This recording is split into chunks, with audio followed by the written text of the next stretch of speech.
এই যে এটা হচ্ছে সেই বিখ্যাত বগুড়ার দই। তো এটা হচ্ছে আমার বড় ননাস পাঠাইছে আমাদের জন্য। তো একেবারে পিওর, আর এই দইটা কিন্তু খেতে অনেক মজা, অনেক সুস্বাদু। যারা বগুড়ার দই খেয়েছেন তাদের আর কি বলবো, আর যারা এখনো খাননি ও একার একার ওইকার ওকার ওকার ওকার একার ওকার। তো গাইস এই যে এখানে হচ্ছে আমি গাজর আর এই যে যে ফলটা দেখতেছেন, এই যে এইটা হতেছে দেখেন একবারে লাল টকটকা, অনেকটাই ড্রাগনের মতো। তো এই ফলটার নাম হচ্ছে বিট ফল। হ্যাঁ, তো ফাতেমা যেহেতু পড়াশোনা করতেছে, আমি ভাবলাম ফাতেমার একটু ফল কেটে দেই। এই যে বিট ফল কেটে দিছি। বিট ফল খাওয়া কিন্তু ভালো, বুঝছো। ফাতেমা হচ্ছে গোসল করায় দিছি, তারপরে যে চুলগুলো এলোমেলো ভাবে আছে ভিজাই। তো যাক, এরপরে হচ্ছে এই যে গাজর, এটা হচ্ছে গাজর, আর এই যে এটা হচ্ছে অরেঞ্জ কালার, আর এই যে এটা হচ্ছে একেবারে গাঢ় রেড কালার।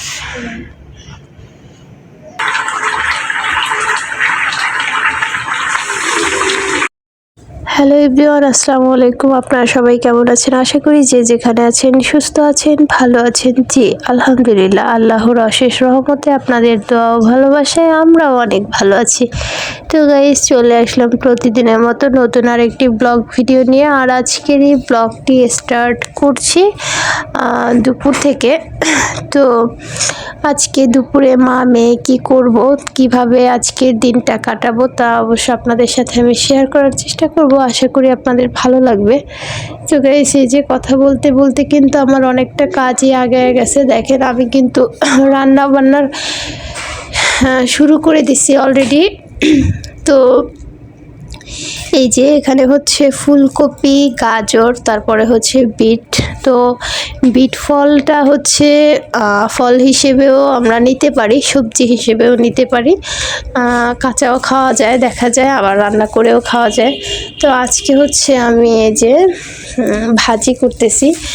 তো এই ভাজিটা হচ্ছে ফুলকপি, তারপরে গাজর, বিট, এগুলো হচ্ছে সিদ্ধ করে নিছি প্রথমত। তারপরে হচ্ছে এই যে দেখেন, এখন হচ্ছে আমি পেঁয়াজ, মরিচ, রসুন সব কিছু আর কি ভাইজা নিতেছি তেলের মধ্যে খুব সুন্দর করে।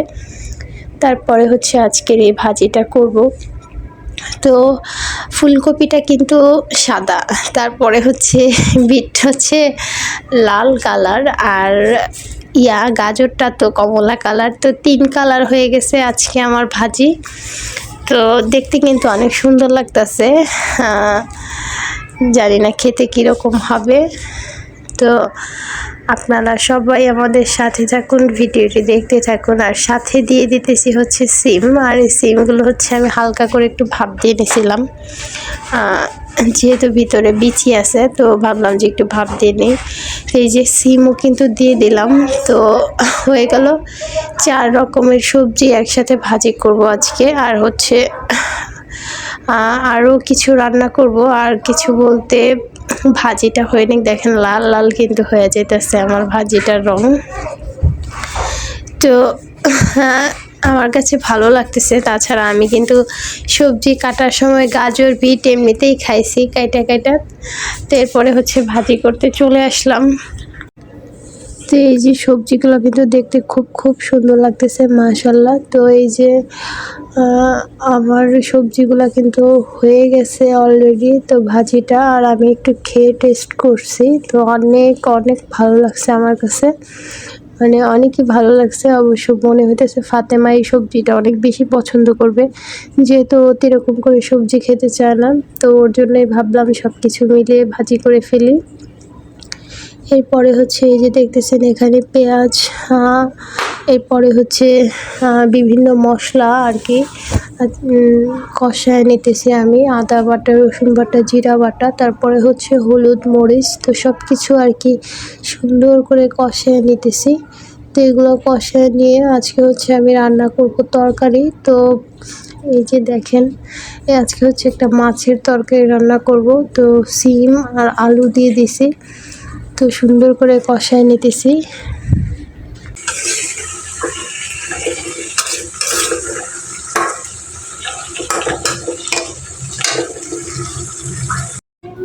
এখন হচ্ছে আমি এই যে সিম আলু এগুলো হচ্ছে খুব সুন্দর করে মশলা দিয়ে কষায় নিলাম। তারপরে হচ্ছে এই যে ফুলকপিটা হচ্ছে প্রথমত আমি একটু ভাপ দিয়ে নিয়েছিলাম। তারপরে হচ্ছে আমি ভাপ দিলে আর কি ভালো হয় একটু, কারণ হচ্ছে তো আমার কাছে হচ্ছে ফুলকপিতে যে একটা মানে ঘ্রাণ বলবো না গন্ধ বলবো জানি না, তো কীরকম কাঁচা কাঁচা একটা ঘ্রাণ আসে, তো ওইটা ভাপ দিলে আর থাকে না, যার জন্য আমি প্রথমত ফুলকপিটা একটু ভাপ দিয়ে নিই। আর ভাপ দিয়ে রান্না করাটাই আমার কাছে ভালো লাগে।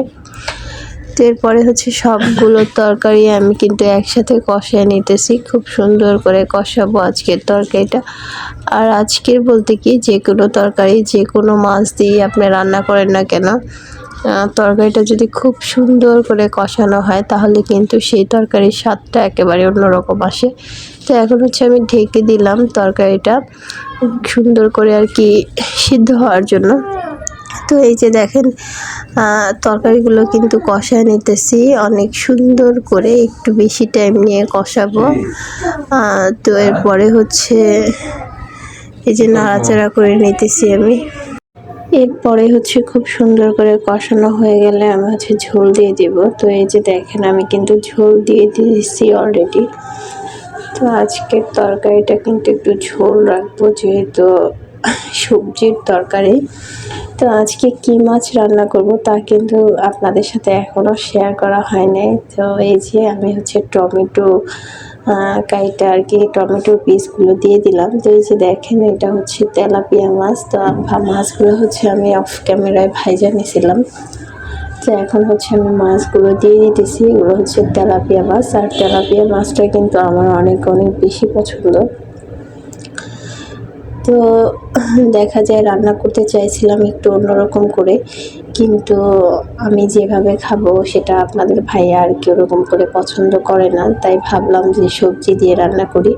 অবশ্য আমি চিন্তা ভাবনা করছিলাম যে টমেটো দিয়ে আর কি পেঁয়াজ দিয়ে শুধু মাছটা ভুনা করব। তো ওরকম হলে তো আমি মেয়ে খাবো, কিন্তু আপনাদের ভাইয়া খাবে না, যার জন্য ভাবলাম যে তাহলে সবজি দিয়ে রান্না করি, সবাই আর কি খেতে পারবো সবার মতো করে। তো যার জন্য এই যে রান্না করেই ফেললাম আজকে তেলাপিয়া মাছ। তো তরকারি কিন্তু বলক আসছে, আর কিছু সময় পরেই হচ্ছে আমার তরকারিটা হয়ে যাবে। তো এই যে তরকারি রান্নাটা কিন্তু করে ফেলছি, একেবারে একটু ঝোল রাখছি আজকের তরকারিটা। কালারটা কিন্তু অনেক অনেক সুন্দর আসছে।